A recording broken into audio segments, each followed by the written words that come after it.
Hey Boos! Welcome to episode 16 of the Young Monarchs podcast. I am your lovely host, Tiara, Miss Tiara XO on Instagram if you're looking. And if you are listening to our podcast on any of the streaming platforms, know that we are also showing live video of each podcast episode now on YouTube at our YouTube channel, Young Monarchs. On the YouTube channel, we have everything from vlogs, beauty videos, every podcast episode. I have a marketing corner where I talk about anything marketing based that you would want to learn. Um, so I'm super excited about the YouTube channel. We've had it for a couple weeks. Definitely check it out. Subscribe. You can see me. You can see all of our guest videos. But I'm super excited about this episode. I am joined by screenwriter and founder of DamnWriteOriginals, and I'm super excited she's here to join me today. So let's go ahead and get into it. Hey guys, so today I'm joined by Nakia Stephens, who is screenwriter and founder of DamnWriteOriginals, which launched in 2014. Hi, Nakia. Hello. We're going to get into like so much about you in this episode, but I initially learned about who you were and that you were out here doing great things through your friend Maya.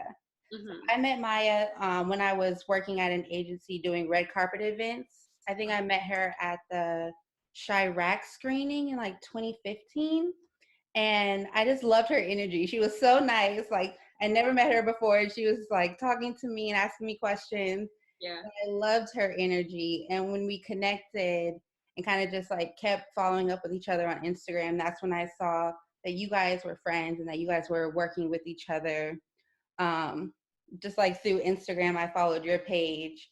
And when you created Coffee and Cream, I don't remember what Maya exactly did on that film, but I know I was so excited to like see it coming. She was directing the series. Yeah. So it's funny that you say that because I actually met her too at the like a little bit before I want to say the Chirac screening. So that's funny. You were And there too, right? we became like best friends. Well, Yeah. we knew each other, but we had met like a little bit before at like a film festival. Um, Okay. and so yeah, she became one of my best friends. So it's really funny that you brought that up. Were you at that screening I too? was at the screening. Yeah, I Oh had like my gosh. I don't know. Yeah, my hairstyles really make me look different. So like people will be like, "Were you there?" I'm like, yeah, my hair was like out and big. But yeah, Okay. I was like, I remember like recently seeing a pictures from that screening, and I was like, okay. I only saw the picture of Maya from the screening, so I was like, I don't know if she was there with her, but that's how I eventually like found you. yeah. Well, that's cool. So, you've been working on your, I would say your business. Do you call it like? Do you call yourself a production studio? Uh, Um, Screenwriting label. Yeah, Screenwriting label. yeah. Most people assume that we are because we kind of produce our own work, Yeah. but for the most part, like Damn Right Originals is not a production company. We're a screenwriting label because we Hmm. have the scripts and we produce them ourselves, meaning we fund them or we find funding for them, and then we Yeah. outsource everything else. So like we don't own cameras, we don't own lights, we don't own any production equipment because we Yeah. just reach out to people who do, and then that's how we kind of get it popping. And I love that. Like I just seeing you guys. It's like you two. When I reached out to you initially about the podcast, and I said like a long time ago when I got this idea, I was seeing other girls that were around my age, like really owning what they wanted to do and like really going after it. And when I say that, I'm like specifically talking about you and Maya and me just like being on Instagram when I first got out of college and seeing you guys like at coffee shops working and just things that you were sharing on social media. And I was like, damn, they are getting it. They are making things happen. Like when you guys were just like behind the scenes of filming and everything that you were doing, you guys gave me so much inspiration to Oh, good. bring out that energy, bring out that like, let me just talk to people. Let me just see Yeah. how this happens or how this works. So I'm really excited that we're going to talk about everything that you've been doing. Yay! I'm excited too. I'm super Yes. So jumping into the first segment of our episode, the Boss Shit segment, and excited. usually during this segment we share um, current events or stories about women who are doing amazing things in society, or just an all-around crazy ass story that has to do with a woman of the week. Uh-huh. But I kind of like with this quarantine and nobody really being out and about. I Right. spent all of this past weekend watching BET Plus. Uh-huh. So I watched what I see, Bigger, First Wives Club. There's a couple more, but I spent from Friday to Sunday watching everything on BET. Watching BT Plus. And it was just so amazing to see like how like when I'm watching shows, I'm one of those people that like talk to the screen. Like I don't care where I am, I'm gonna say something and keep it going. Don't do it. Well, don't You don't do that. exactly. No, same. And it was just like every single film I connected with in some way. And it's like the same thing I get when I watch your films. I went through like everything you have on YouTube and on your website, and it's just like it's something different and it's something special as like me being a Black woman and then seeing other Black women bring their stories to life and me being like, that's me, or that's my sister, or that's this person. Yeah. And I really enjoy like in your work how I feel like you encompass so many different women so like wholly and so round to where if it's was it Lavender where the girl was at her job and she was thinking of all these things and just seeing her throughout this story, like she stayed in that true character to who she was. Right. So I kind of wanted to know like where you first got your passion for screenwriting and how you kind of mold your characters to be all these super dynamic people. Yeah. Well, my passion kind of sparked. I always tell people when I watched Eve's Bayou when I was really young. Mm-hmm.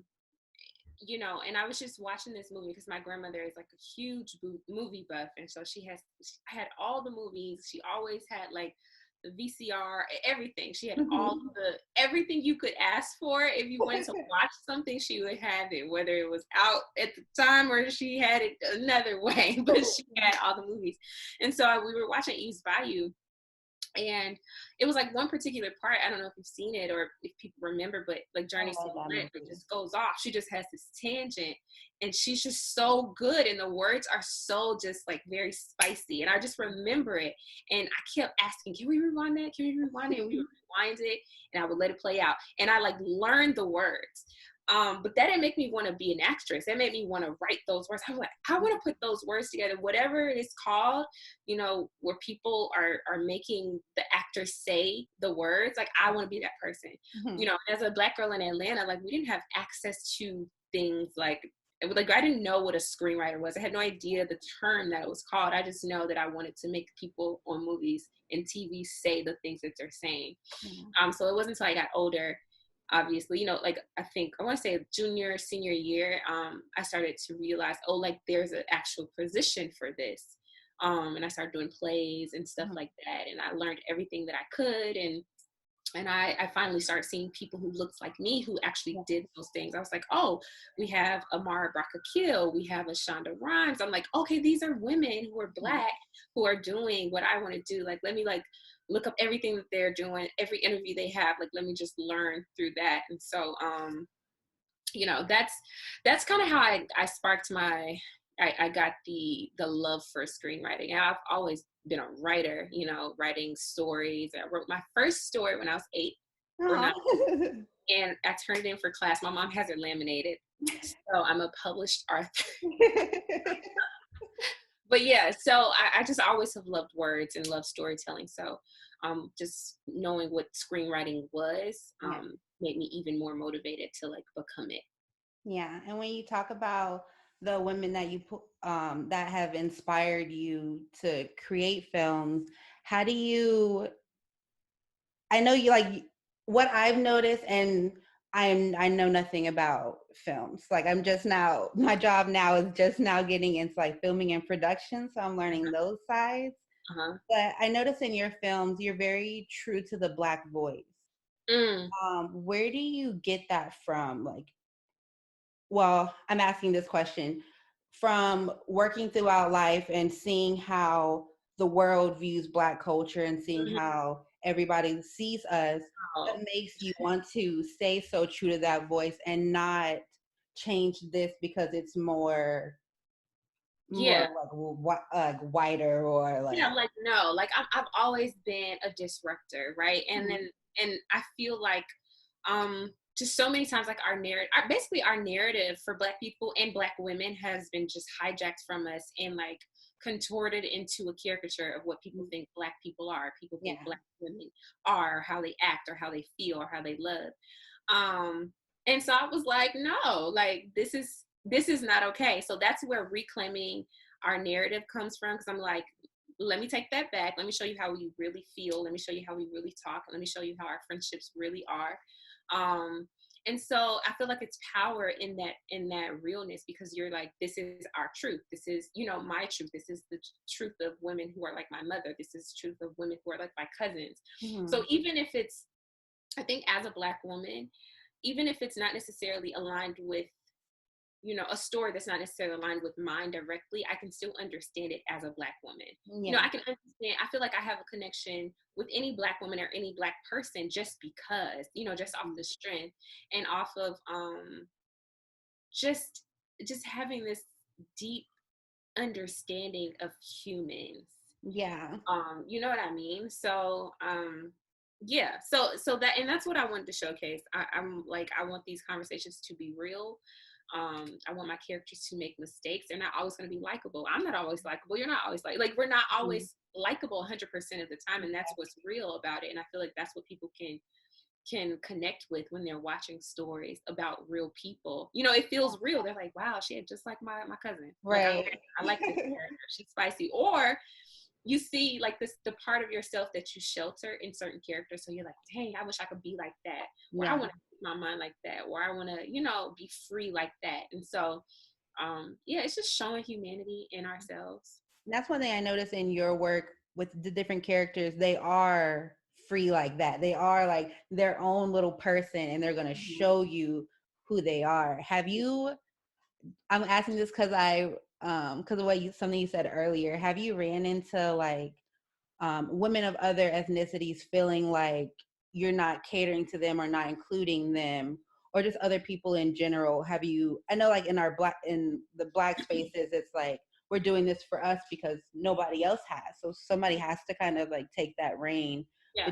But have you gotten any backlash or shade from other I places? haven't, but I feel like only because I'm not where I'm going to be. I know that it's going to be something. Somebody's going to feel like they're not represented, and Mm-hmm. and that's the only thing that I feel for as Black creatives who finally get those platforms. It's because the weight of Blackness is on their shoulders, which is Yeah. it's like unrealistic at the end of the day, because Yeah. you have to understand that this Black artist who finally got a platform is telling Black stories from their perspective, and that's okay. If you feel like maybe a certain group isn't represented, okay, we need to look towards the gatekeepers and not necessarily towards the few Black The creators creators. that we have, Yeah. because it's like their job is to tell their perspective. That's their job. If you don't like their perspective, or you get tired of their same perspective, okay, like let's champion for some gatekeepers to let more filmmakers in, because the goal is to have more filmmakers of color, Black filmmakers, with all these different perspectives, right? So like when I start making films, I might not have, or when I start having these different shows, I might not have a show that has like let's think of something, all trans characters, right? I may have a trans character, because, or a few trans characters, but I'm not going to be able to fully tell that story from my perspective or lens, because it's not necessarily something that I've been through. But like as a showrunner, I'm going to welcome writers who do. So that's me as a gatekeeper, right? So it's like you have to just allow more people with a different perspective in the game, rather than like be trying to hold the three people who have a platform, like make them do everything Black, because there's so many different ways to be Black, and Yeah. we just not gonna cover it with four people with the platform. We just not gonna cover all Blackness, Right. and and that's fine. We just need to get more perspectives. I think that's the fix. Right. And I feel like you in my eyes are and will like definitely be like what you see in your head, Uh-huh. because up until now you've had 20 screenplays that you've produced to films. I know one of my favorites, obviously Cream and Coffee, which I watched the whole thing. Novella and Sugar Water.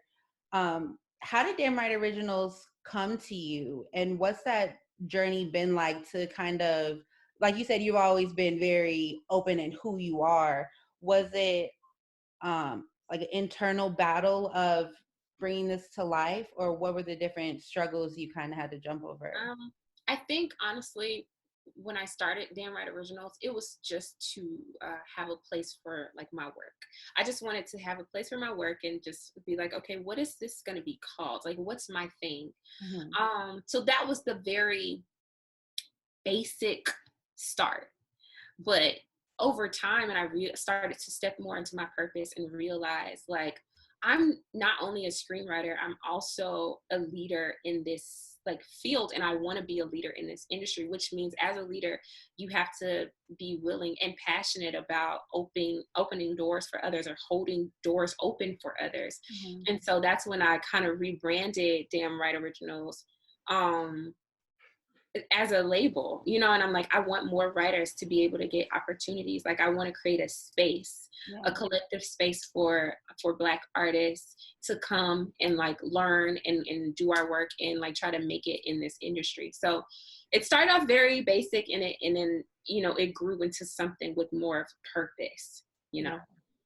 So now that it is what it is, and you have, you've established a team and you have people that support you and are uplifting you, what's like the feeling that you get when you know your passion and what you're creating is also like uplifting and supporting the people that you love and the community around you? You know, I feel like that passion, you know, stems from going back to like reclaiming narratives, right? And knowing that I have this privilege to tell stories and to like change the way people view marginalized groups. You know, I feel like it's been a great, it's been a I can't even say, like it's unreal sometimes, you know, when I get these opportunities and I'm like, wow. Um, or if somebody DMs me and says like this changed my perspective of this, or Mhm. wow, this made me cry, I'm just like, wow, like to think I was just sitting here making up a story that I felt like would be good, and for it to have impact. Like, that's my biggest thing. I really want my work to have impact. It can make you cry, it can make you laugh, it can make you scared, whatever. I just want you to be impacted to a point where you're changed, like something about your thinking changes, Mhm. or you're curious to find out more about something. Yeah. So all of that like ties into like my passion and Mhm. yeah, how it makes me feel. So like while you have this vision and now you're seeing it through, what are some things that like what are some things that you've realized about yourself through creating Damn Right Originals and through being a boss and kind of being a leader in this field? Um, I I realized quickly that like it's bigger than me. Like I mentioned that before. It's just literally bigger than me. Like, obviously I'm navigating my own career as a screenwriter, but I just feel like I have this purpose that I'm supposed to be, you know, I'm supposed to be helping other people. Like, I don't know, you know, I can easily be like, you know what, never mind with Damn Right Originals. And I could just, you know, do my own thing and like focus on my own career. But I just don't feel like that's my purpose, you know? And another thing I learned about myself is that I, I, what is something that I learned? But that's actually a really good question. Another thing that I learned about myself is that I'm very like tenacious. Like, it's so many times that I could have like just given up on certain things. Like, we've been through the ringer for a lot of different things, and I've figured it out. I'm like a master at the pivot. I always talk about this. Like, I feel like as a creative, or in general, like you have to master the pivot. You have to be able to be like, okay, this isn't working. What will work? Or what's a Yeah. solution? So that's one thing I learned and I like about myself. I don't necessarily dwell on what's wrong because you can't. You know what I mean? Yeah. So that is one thing. That is one thing that I learned, and I learned to like. I never even thought about it. So you like from creating your work, you have been recognized by like so many different outlets and festivals like Black Girls Rock, BLAVITY, Rolling Out Magazine. Um, and when you get recognized by these big brands, how do you, what is it like? Actually, I'm going to rephrase that question because it didn't really make sense. But with you being recognized by so many different brands, are there certain narratives that, like specific narratives that you're trying to change or you're trying to tell in a true, authentic way? Or are there any narratives that you kind of feel like, you know, I'm not going to touch these, but I'll own this lane, but I'm not going to like dabble in over here? I always say like I'm a fan of passing the mic. Like every narrative is not mine to tell, right? Like I recognize that, and that's what some of our non-Black counterparts need to recognize about themselves. But This is not my area. yeah, you need to realize, and I get it. You feel like maybe a particular story should be told, or will be impactful. And if you're so strongly about that, just being a creative, I know it's not always easy to walk away, but like get those groups involved. You know what I mean? Like, don't just try to, because that's when it becomes a caricature of something you think this narrative would be about. You know what I mean? So I would rather someone like pass the mic and give the opportunity to another creative who fits in that lane. Or, you know, like if somebody reached out to me, say, just give an example, of HBO reaches out to me and was like, we want to do a film about Afro Latina trans woman, right? I know I have friends who are trans. I could easily like ask them and just do research, which is one option. If you do your thorough research, and you could get the story right? Or if I know a writer who fits that narrative or who is closer to that narrative, I'm going to suggest that writer. I'm going to be like, actually, I have a better writer. Like I feel I'm a strong believer in whatever is mine is mine. Whatever has my name on it has my name on it. And I cannot run from my destiny. I can't outrun it, period. Whatever is mine, I'm going to get it, whether it be tomorrow, whether it be in 2 years. So I'm not afraid to share resources. I'm not afraid to like put somebody else's name in the hat.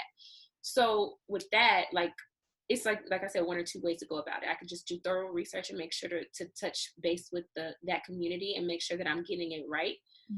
Or I can just pass the mic. I can just be like, no, but this person can tell that story way better than I ever could.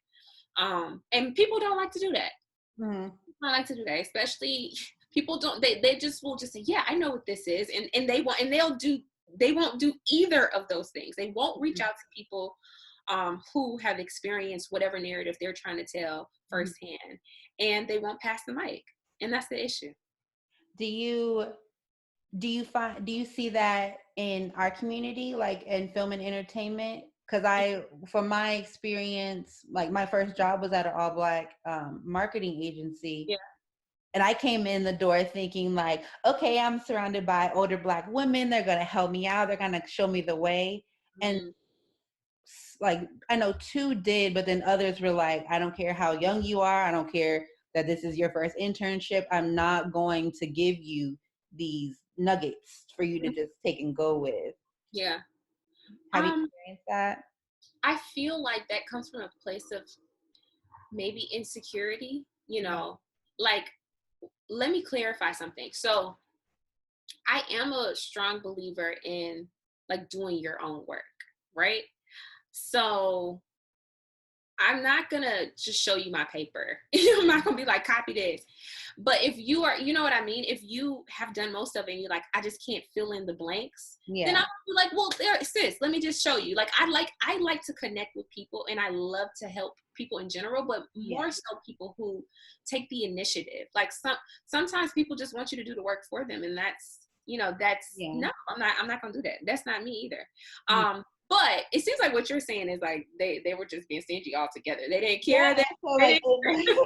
In marketing, it's like, I don't know, like I've experienced, and they're older women. I notice most of the time the women that are like more in their like 20s, early 30s are open to be like, yeah, girl, come with me to this networking thing or this thing, and we're just going to introduce you to people. Right. Because even though I've been like in entertainment marketing doing things, I'm I'm a like by myself type of person. Like I wasn't networking outside of having to be at this event for work. Yeah. So that's really like where I hinder myself from growing in my industry. But it's like things where I was trying to learn like real skills, like how do I really sell a campaign? Like how do I really get an influencer to like listen to me while I'm on this press day with them? Those Right. were the things where they were just like, you'll figure it out. And I did, but it was like, girl, you're not gonna give me no advice how to handle this grown man. I know a lot of times, like, too, sometimes, like, Black women can give tough love over everything. I think I give a mixture because I can Hmm. be like that towards my team, but, like, because I believe in you, it's never Hmm. any malice. It's always just like, Yeah. only because I recognize the times in which I had to do certain work for myself and how much stronger it made me feel and how much Hmm. more independent it made me feel. It just made me feel a little bit more confident because I Yeah. was able to find something out on my own. And I would never want to rob somebody of that experience. I know it sounds crazy, but that's just like, I think that's just my personality. I would never let my team fall, but Yeah. I want to see you try. Like Yeah. a mom bird pushing the baby bird. Like, go ahead. Like, if you start to go down, and I'm gonna swoop in and help Yeah. you. But I want to see you. And I I want. like that approach, like how you say, like, I can easily show you, but I feel like you can figure this out. Yeah. And that's like the best perspective to be because I have never been in a type of leadership role, but I do feel like that's what I'm meant to do Yeah. in this platform or another. I Yeah. definitely have those leadership qualities, and I just be so like blown away when people are not willing to even say like, how about you check a couple of things out and get back to me? Yeah. So it's like Yeah. I That's a love, I would take. I'm not gonna just be like, girl, no, just do your own yeah, thing. it's like I'm not responding to this. Yeah, I'm gonna be like, girl, it's so much on. I might even give you a few places. I'm like, it's stuff on the internet, on YouTube. If you search this particular word, I bet you'll find everything you need. Mhm. I'm not gonna send you the exact links. Like, no. Sometimes I will. Some if I already have them, but I'm not gonna do the work. I'm gonna be like, no, Yeah, just search this. Because I feel like a lot, not you obviously, but yeah. a lot of times we can get lazy as creatives. Hmm. Just people are in my oh my god, people are in my inbox all the time. Like, how do you format a script? Are you serious? Google I format script on Google. literally, like, the same thing you typed into my DM, you could have typed into Google and they could have given you a way better answer. So that doesn't get my attention. I will Yeah. ignore you, or I'll be like, it's so many resources on Google. And I'm not trying to be an asshole. I just want people to take initiative, because if you want to approach somebody that you want to respect you as a peer, like, that's not the way. Like, or if you said, how do you come up with your titles? You're asking a question specifically to me, then I can answer. I can be like, well, girl, Hmm. sometimes I think about XYZ. But don't ask me something that's so general that you could look up. Because then I'm gonna be mad. I'm gonna be like, Yeah, it's like you don't really want to get in you these don't really want waters to with do me. it. You don't Yeah. really like the idea of what it, like, of doing it. Because I realized that growing up about different things that I thought I was interested in, but Yeah. when I like started like actually doing it, it's like this was fun, but this is just I don't not. want to do this. And that's kind of where you see like the people who are willing to like grow and learn and nurture their crafts, and the Yeah. ones that are like, hey, I need you to send me that, like you said, send me that script. Mhm. Tell me how you make your title so I can do mine, and then I'm gonna come up with a story. Yeah. Right. So like I feel like it's it's a beautiful creativity to be able to like create so many stories that may have nothing to do with your life or anybody else around you. So where do you like what gets you into like your creative process? What gets your creative juices flowing? Um, I I will find, if like, say my creative juices are kind of just not flowing, but I Mhm. know I have a deadline for something particular, I will try to find the most exciting thing about that story and start there. So if there's a specific character that I like out of everybody, I'll be like, okay, I'm just gonna write all this character's dialogue because this is fun. This is the fun part. And then once I'm started, I kind of just flow into everything else. Or I'll just like do something I call a vomit draft, where it's like I know it's gonna be trash, but I'm just like you're gonna write my ideas. So I'm just kind of like just free writing. Girl, things are spelled wrong. It just phrases are wrong. Everything is wrong. But it's just to kind of get it out, and then you're kind of in a flow, and you can go back and be like, no, okay, this is what I meant to say. So, and I also like to, so if it's something very specific, like genre specific, it depends. I might watch a genre of other things that are similar to the genre I'm writing, just to get my body in the mood. Yeah. But it really depends, because sometimes I don't like to do that, because subconsciously you'll start to regurgitate stories that you've already seen. Yeah. So I try to shy away from that unless I've already started on my script. So if my script is like already outlined, and I just need to get in the mood. Say if it's a scary movie I'm writing, but my stuff is already outlined or whatever, and I'm just not in the mood, I'll just watch some scary movies and then I'll be in the mood. But if I don't even know where I'm going with my story, I will not do that, because subconsciously your brain will just remember things that you just saw and then start to put it in yours, and then it's not original, So yeah. I like that. So it's like, because I'm always asking, I don't know why, I feel like I haven't got like super in tune with my process of creating when it comes to content for like the podcast or the YouTube channel, because I'm used to creating campaigns, and that's something that'll come to me quick. I can be like, DamnWriteOriginals, okay, we're gonna do this, and we're gonna do this, and we're gonna do this for marketing. So I always ask creatives, like, how do you get over your brain blocks, or what do you do to kind of just like block out all the noise?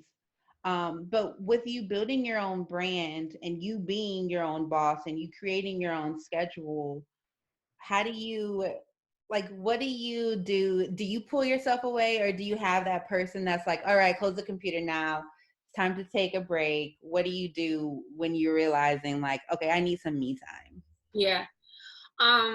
So one, I'll start with like my team, right? So I do have people that are in place to handle certain things, so that because I am the founder of this company, but I'm also a writer under this label. So I have to, I can't be everything and then also try to write. Like, that's insane. And I realized that very quickly. I was like, oh, this is not gonna work. And so I have a head of productions. I have a head of development. We are in transition with our director of operations. So I have people in place to handle certain things, so that I can just be the writer of the group until I need to be the founder of the group, which totally helps me to like stay in my zone. And then to answer the other part of your question, I think every now and then my head of productions will be like, all right, take a break. Or my friends, they'll be like, girl, I haven't heard from you in 4 days. But I find that it's really an addiction. I don't know if it's healthy or not, but like, even I remember this past weekend, I was like, on Friday, I was like, I can't wait to not do anything. And then so I had nothing on the agenda. I was just going to be free and just do facials, paint my nails, or watch movies, and just be a regular person. And girl, I was still writing. And it was like, what? Because it's like genuinely something I love to do. Sometimes it could feel like homework when it depends, when you're doing it for other companies, or if I'm getting commissioned to do something, it could feel like homework, because it's not a story that I made up, meaning the passion is different. But if I'm writing these stories that I'm coming up with all of this, it's like I'm always going to be excited about it, So but I do try to incorporate, like, I have my planner, right? This is my favorite planner. It's Passion Planner. Girl, I feel like you're the person that put me onto that planner. Mine's over there. Color coordinated. So like the orange is like me time stuff, right? It's like self-care, watch documentary just like because you want to, not necessarily to study. Read books or whatever, So I try to make myself, because I'm very much a planner person. So if I plan, it's so good Yes. when I plan my self-care. So if it's on my to-do list, then I'll do it. So that's how I trick myself into like making sure that I have those moments. What are like your top three like favorite self-care things that you do for yourself that you love to do? Oh my God. So top three. I feel like, I don't know if this is regular, but I love to take like just exfoliating, like body exfoliating, like a shower, Mm-hmm. and just, even if I don't have to go anywhere, but I would like get lathered up and like smelled real good. Like I just like to do a whole full body, whatever, like my skin, Rejuvenation. right, rejuvenation. So that's one of my favorite things. I love to smell good. I like smells. So that brings me to my next one. I love to just light some candles, like light my incense, play music. I will like just dance in the mirror. Like I will just like, I like to just be, Yeah.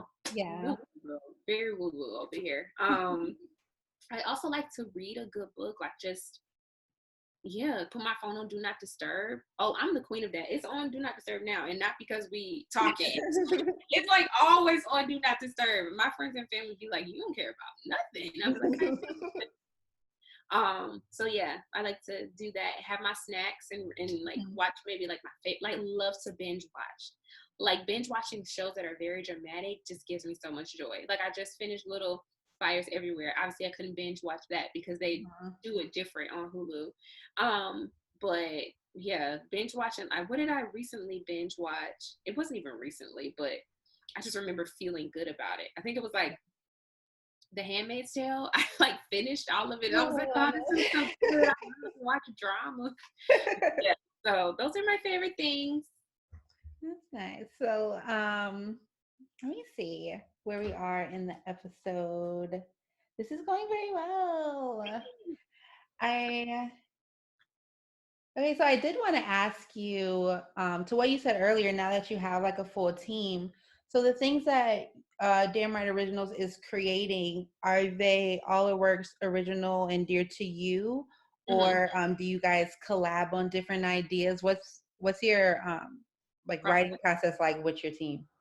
So we figure out, well, we have our new head of development. So like what we'll start doing, because like she just I came on. really love that you have a team. Yeah, oh my, it's so helpful. It's so hard to discern people though at first, so I've been through, I'm not gonna say a lot, but like I still, because at first when you start, you're trying, you don't care really, because you just want people to know you, but you're kind of just like, yeah, come help me. And then you realize, those people are just there because of the name, or just don't necessarily fit anywhere, or they're not, or they might have the same strengths that you have, which is not, you need people whose strengths are your weaknesses so it can be Yeah. cohesive. So it might be like y'all are too similar, so it's like, we're not getting what we need. So I had to figure, like over time, I had to figure out, okay, like what are my weaknesses, or what are areas in which I know that I probably can't do the best, and who can I put in these spaces. But yeah, so my head of development, like we would work together, and we'll, like at the top of the quarter, we didn't really get to, like this year, like it's obviously crazy. So we're kind of gonna have it in this quarter, but we would have a meeting about what we're doing, right? So like who all of our if we have development deals, if we have commission projects, we'll try to brainstorm that. So we have 3 writers, myself, Tim, and Nikayla, and then everybody else is more operational. And so we'll say like, okay, what are the projects that we have on the table? So we know that for Aspire, we have to do 4 projects. 4 projects? Yeah, 4 projects with them. And they have a specific budget that they're giving us for each project. And we might say, okay, and for DamnWriteOriginals, like just our own passion projects, we want to do 2 short films. And then we'll say, oh, and I'm just making this up right now, but Revolt will say, oh, Revolt wants us to do a docu-series about XYZ. So we have to brainstorm who's going to take what, you know what I mean? So it will be like, okay, Nakia, you can do the 2 short films for Aspire, and then you can do one of the short films for DamnWrite. Then they'll say, Tim, you'll do one short film for Aspire, and then you'll take the docuseries. You know what I mean? So we'll say who's doing what, and then we'll do a schedule. And then after that, the process is like we kind of write on our own because that's what screenwriters do anyway. So solitude is fine. So this quarantine thing is so regular to me. And then we would submit our scripts to our head of development, and she would kind of approve them or give us notes and things of that nature. So yeah, that's kind of like how the process goes for DamnWrite. And we'll like read it all together, and and we just flow like that. If we get more commissioned work over time, then we kind of fit that in where we can. So I love that. That's so amazing. I'm so happy for you that just everything from when I first started watching your films to now, like how many opportunities you guys have gotten and everything that you're doing. And I just want to say congratulations because you're doing it. Thank you so much. So before we get into like the Get Your Life segment, I did want to play a game with you. So like while I was watching all your films, I pulled out different lines from your films, and we're gonna see like how well you know your own films. I'm nervous, but I'm excited. This is fun. Okay. So I have 5. The first one made me laugh when I heard it, so I was just like, "This is it." Why can't we just go to church on Sundays? Oh, sugar water.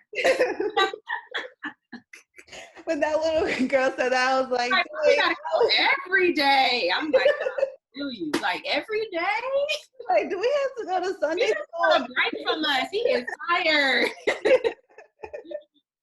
Okay, so the next one. Okay, they made love with words and said hell with time. A beautiful man with a beautiful mind. Novella. Yes, when I was listening to this, I was like, yes, that is my man. Like I just yes, Novella. Okay, so next one. White people, they ain't got nothing to worry about, so they never have a password. That is from Cream and Coffee, episode 1. Yeah. I was like, that sounds familiar.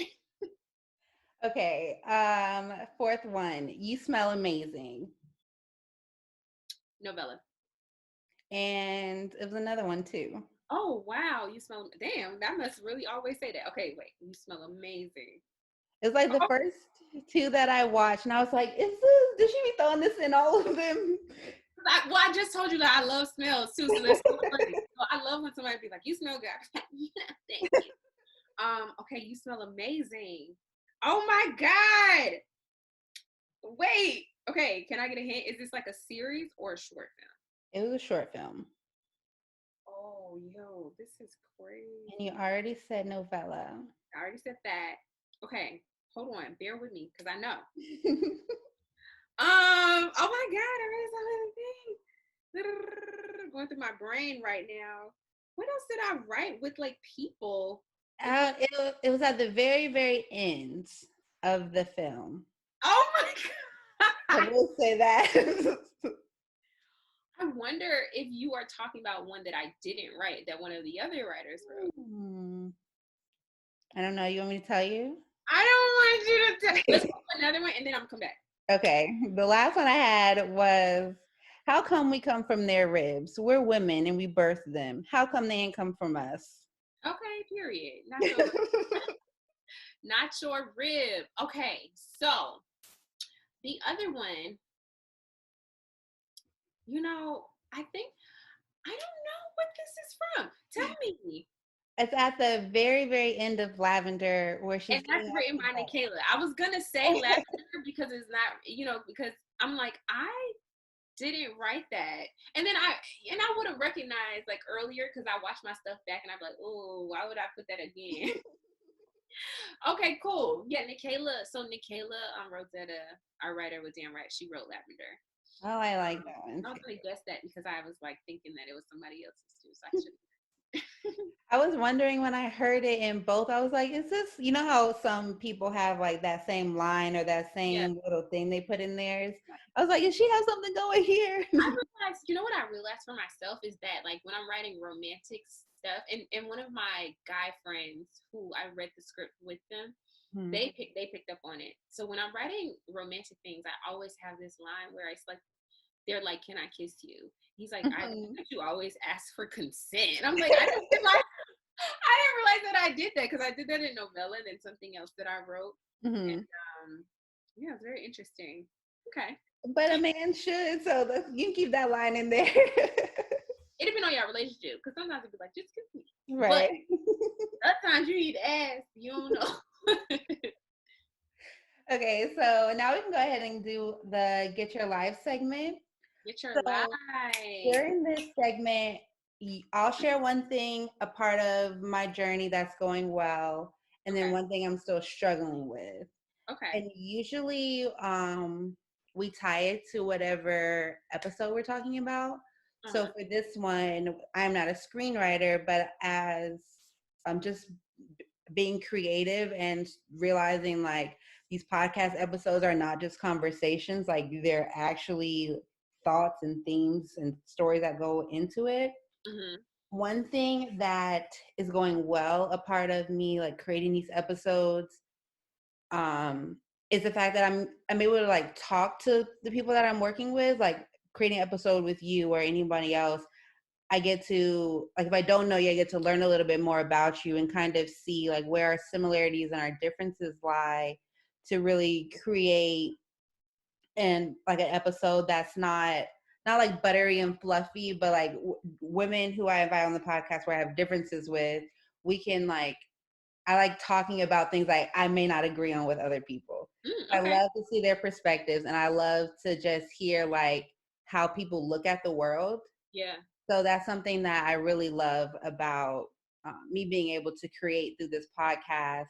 Yeah. But one thing I am still struggling with is figuring out like how to get over my little creative blocks. Like when I'm just, I can't think of anything to create episodes about or create YouTube content around.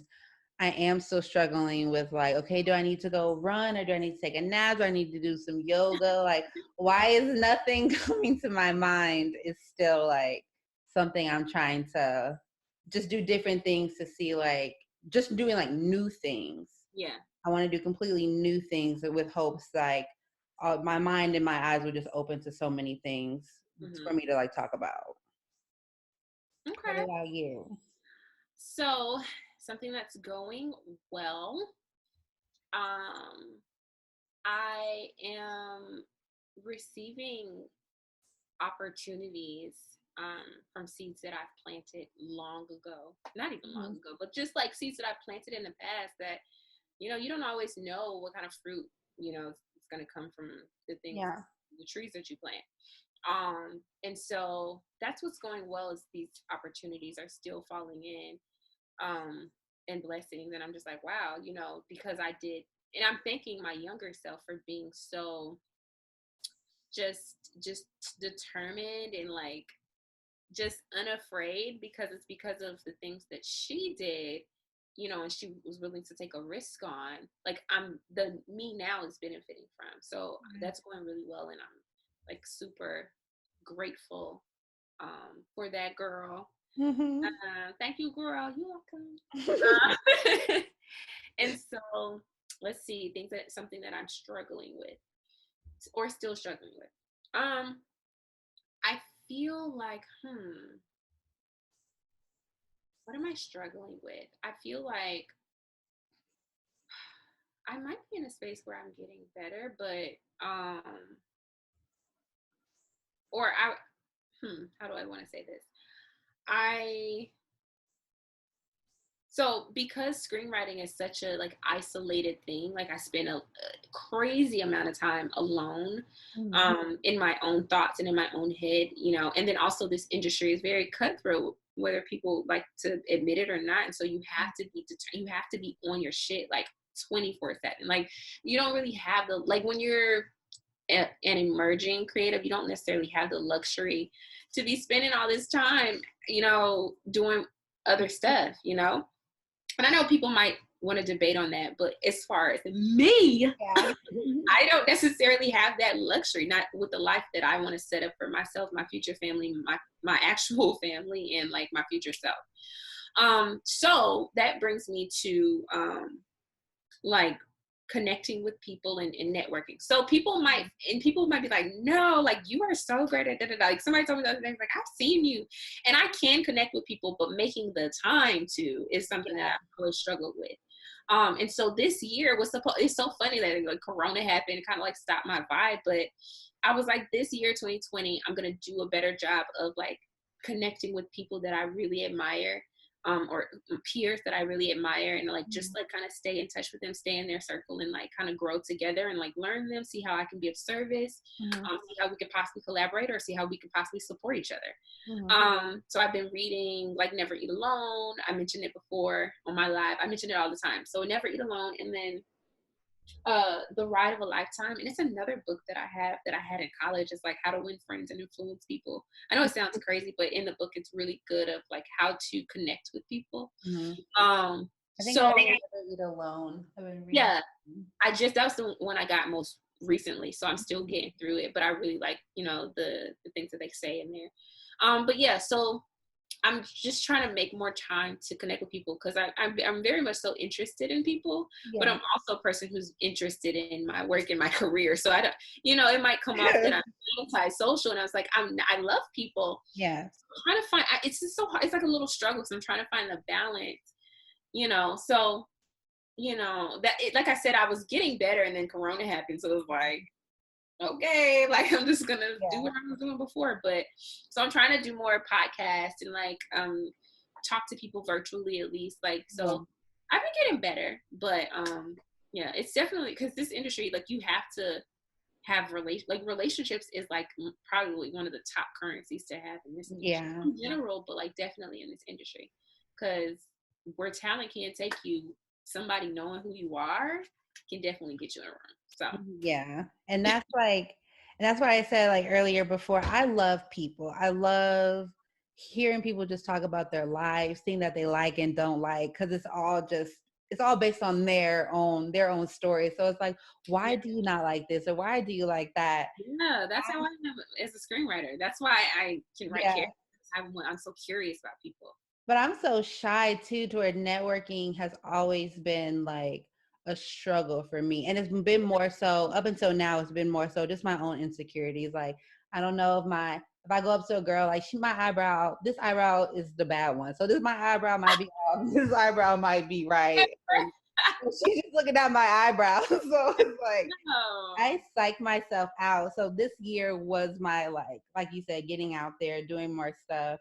So I'm really ready for the doors to open. They don't have to open anytime soon. I'm really hoping for like another month of work from home.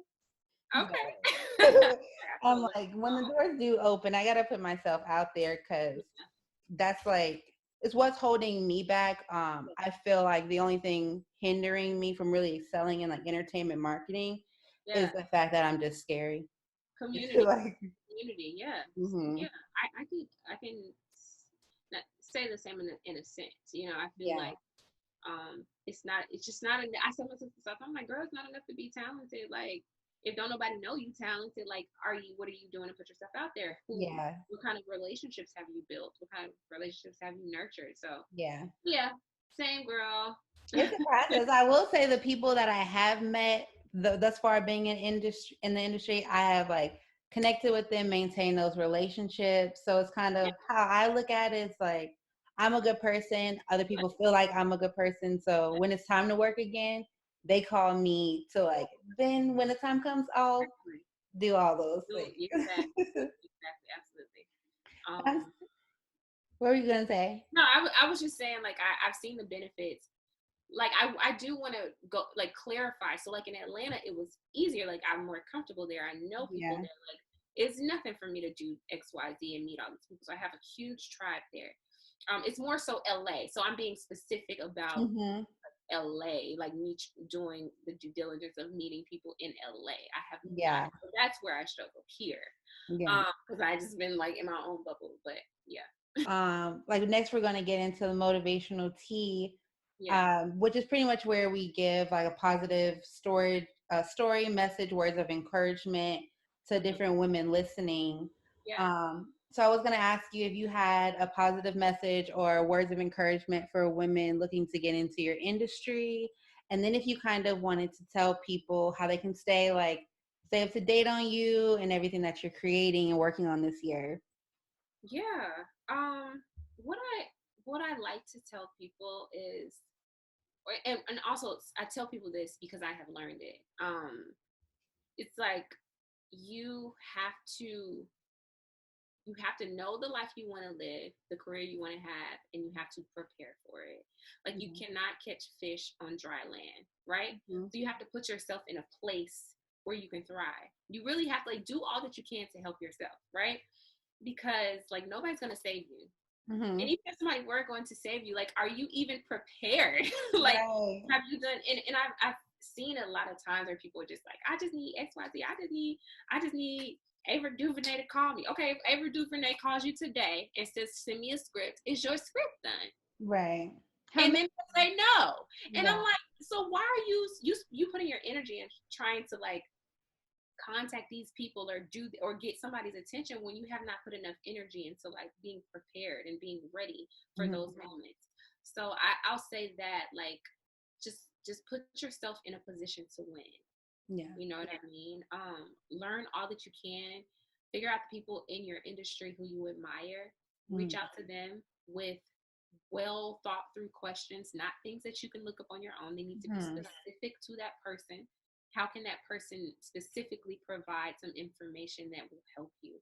Um, and just and stay diligent, like keep trying, don't be afraid to put yourself out there. People also will like perfectionism will make people not do something, Yeah. and it's like child honestly ain't no it's no such thing as perfect, you know. You Mm-hmm. can come close, but it's no such thing as perfect. So you might as well go ahead and get it out now. Like if I would have, oh my god, if Nakia in 2014 would have waited till things were perfect, I would have never done my first film, which means I would have never done my second. I would have never done my third. I would have never done my web series. I would have never. I would not be at this point if I wanted to wait till I was till things were perfect. Like I would not be here, you know. But I was able to take that risk and be like, you know, I don't know everything, but I know something, and I'm just gonna put this out there.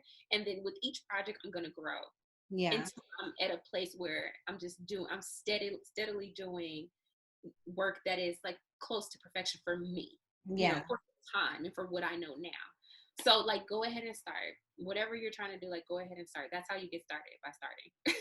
Facts. So like this podcast, episode 1 to now, like we keep getting better. I'm feeling like I'm finally getting into the groove. So it Yeah. really is like to your point, whatever like in our hearts and whatever like God has given us, like he knows like it's the first time's not gonna be great, but he knows like once we do start and we see like, ooh, I didn't like that part. The next one is like better and the next one is Girl, better. exactly. Because I tell people all the time, I look at my first film and I'm just like, oh my. But if I judge myself so harshly, that if I would have done that back then and never put it out, oh girl, like what? You don't give Right. yourself a chance to grow. You gotta get the practice out early. Like go ahead and Yeah. start it out so that you can just become who you're becoming. Like, Yeah. girl, same. But yeah, progression is the name of the game. Right. And we're all on our way. We're all on our way. Be like us in like 5, 10 years. I'm gonna be real cute in my house somewhere from all this work I'm doing now. Okay, girl, put you on a red carpet like friend. But Yes. let people know like where they can keep up with you online. Yeah. I don't know if you can talk about your opportunity with Aspire Too Much or whatever you have coming up next. Yeah. I'll hop into that and then tell people where they can find me. So, we are actually doing 4 films for Aspire this year. We did one. Luckily, we finished literally, I want to say a week before everything went to shit. Like, That's good. not even a week. I want to say a few days, and then like a few days afterwards, after we wrapped, they were like, "Oh, everything's shutting down." And I was like, "Oh, I'm glad we kind of got it out." Right. We're in post production for that. And that'll be on Aspire and it'll screen at ABFF, which also Okay. got feedback. So it was supposed to be in June, so now it's in October. But either way, I'm still very grateful for that opportunity. And that was we got our first sponsorship on that film from McDonald's, Okay. which is really cool, really, really, really great opportunity. And so yeah, so we have 3 more films that we're doing with Aspire. Once all of this is, lifted and we can start getting back to work, we'll be working on those. 2 of them will be filming in Atlanta. So any filmmakers want to come on board as PA, like definitely reach out to info@DamnWriteOriginals.com. And so we can get it to the right person. Because if you I'm not the person who handles that. Like I said, I have a team. So it's other people who would need to know that so they can contact you. You reach out to me, child. I might not get back to you. And you're going to be like, oh, she got on my nerve. I'm like, girl, I didn't see it. So you better off sending it to info@DamnWriteOriginals.com so it can be a more thorough and faster answer. And then something I'm super excited about, I was commissioned to write a film for BET Her. And so that was done. They haven't shot it yet. They were supposed to because, Corona happened. We had to postpone that, but I'm super excited for them to get to work on that. And more details will come on that, but you heard it here first. It was very, I'm not going to talk about the project, but it was a great opportunity. And the director of it is amazing. Somebody I love. I can't talk about it yet, but be on the lookout for that. And where will that live? Will that be on cable or BT Plus? That's a good question. I'm not sure. I don't know if it's on both. I'm not sure. It might be on cable and then it might air on cable and then live on BT Plus. I'm not sure yet, but definitely I'll post about it. So if you follow me at screenwriter_, you can just keep up with my journey. You can follow DamnWriteOriginals on Instagram, DWOriginals on Twitter, and then our website is www.DamnWriteOriginals.com, and that's write as in penmanship, so WRITE, DamnWriteOriginals.com, and you can watch all of our work and subscribe to our YouTube channel. So I think I covered everything. Yes, I'm just like I said, I'm so excited. You have a beautiful spirit, beautiful energy, and I am so excited to see your work and see everything that you have going on. Maybe when all of this is over and you come back into Atlanta to film, we can get drinks or something. Yes, girl. Yes, we will. I have to, definitely, we need to do that for sure. I know. This is super excited. But thank you so much. I love this episode. I was like, I love you and everything that you're doing. Yeah. Keep it up. I'm keeping you in my prayers. Anything I hear film-wise, I'm sending your way. Yeah, no, I appreciate it. And I'm so proud of you for doing your podcast. I listen to podcasts all the time. I'm podcast, stan. So this is definitely going to help people. And I'm glad that you decided to go for it. Thank you. Of course. Well, thank you to everybody listening today. As you know, I'm going to stay consistent because obviously we're going to get there. But I'll talk to you guys next week. Thank you so much, Nakia, for joining. And we'll see you guys next week. Bye.